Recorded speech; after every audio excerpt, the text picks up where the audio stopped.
Ang langit mao ang atong katapusang destinasyon. Ug nga sama ni Maria, kita gitawag nga magmatinud-anon ug magmasinugtanon sa kabubuton sa Dios. Ang iyang pagpasaka sa langit nagpunting usab sa atong pagkabanhaw ug sa saad nga kita makatagamtam sa kahingpitan sa kinabuhi nga sa langit sama sa mahal nga Berhen Maria.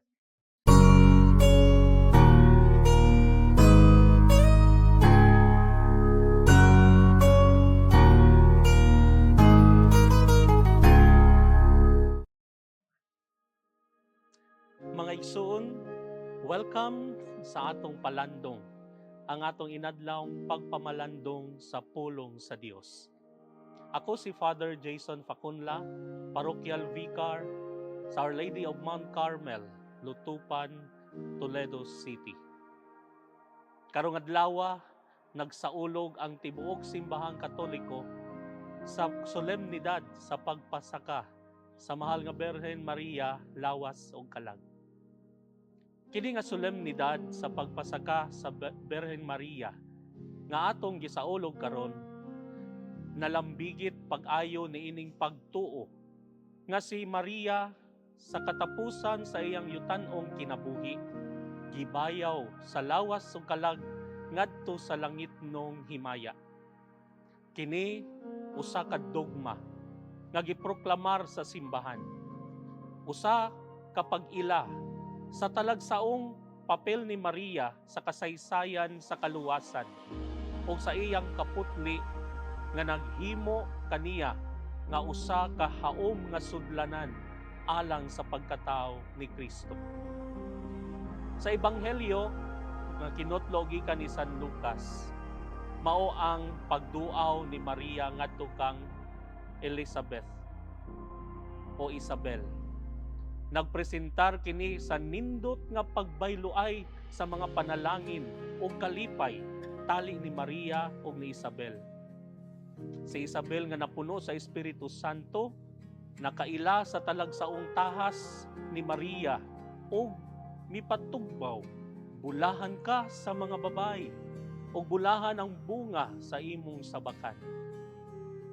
Ang pagpasaka ni Maria lawas ug kalag nagtuman sa saad nga iyang gimantala sa Magnificat.